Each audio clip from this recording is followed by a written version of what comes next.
The Garda Reserve is a voluntary unpaid body. On the epaulet we do have a GR over the number. I think it is important for the public to actually understand the difference between a member of Garda Síochána Reserve and a member of Garda Síochána.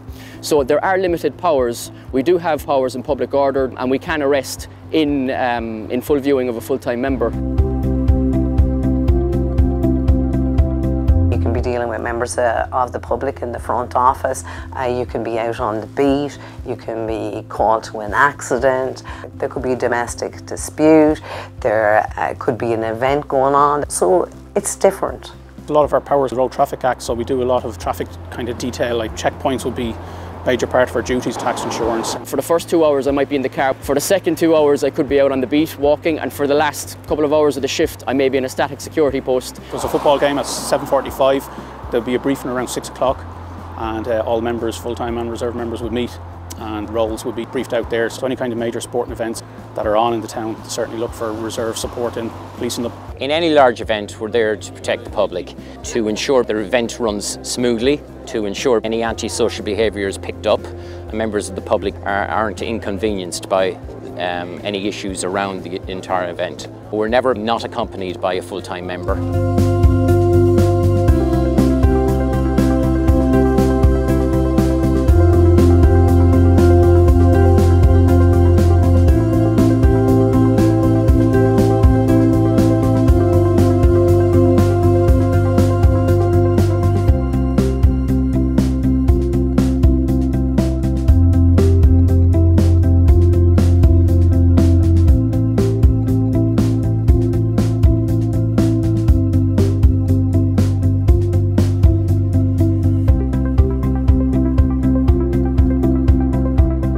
You must first fill out a detailed form, you must send off that form online, and then that goes to the Public Appointment Service.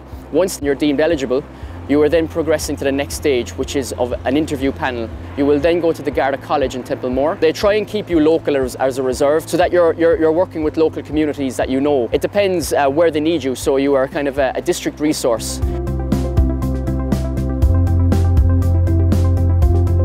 The training was pretty tough. It surprised me the level of detail that we went into. We did training for handcuffs, baton, pepper spray. We had all the legal legislation, learning all that. I suppose the one thing I've learned from Templemore Garda College that I took with me was it's important to work by a model we call HARP. So I think if a member of Garda Síochána Reserve can be honest, accountable, respectful and professional, I think that will do you a world of good in applying for the Guards.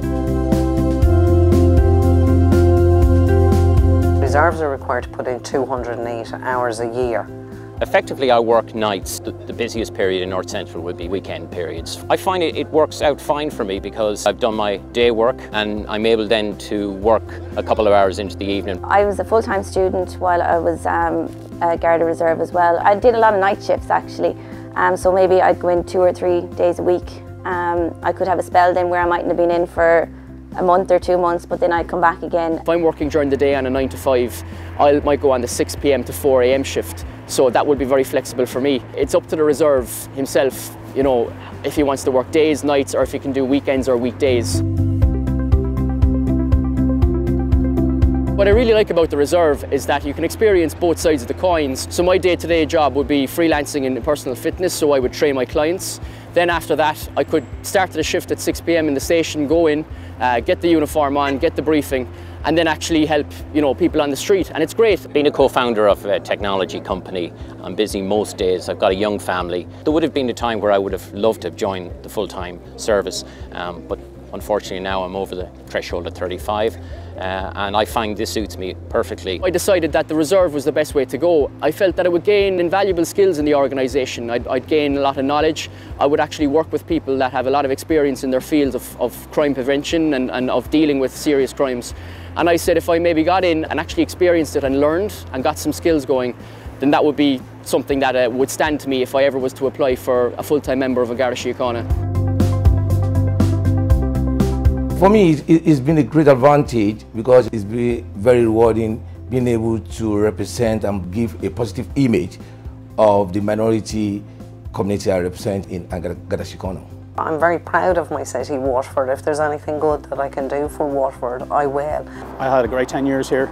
The sergeants and the inspectors and all the guards here were very, very welcoming and very accommodating. If you are a younger person, maybe between the age of 18 and 35, looking to join, I would definitely say before you apply for the full-time service of Garda Síochána, join the reserve, get a taster of it, see what it's like, go on the beat, go on the streets, deal with the people and dive in and get your hands dirty and actually see what the organisation is about. The first time on the beat is a challenge. You're dressed differently, you're suddenly changing from a civilian to a member of Garda Síochána. I enjoy it. I think it's one of the best things somebody can actually do. You're going to have reservations about time, your ability, whether you can actually do it. Everybody that joins the reserves has the same concerns and worries. The smallest things, for instance, taking somebody off the street that you know is going to be problematic over the next couple of hours, you know that you've done something good that night.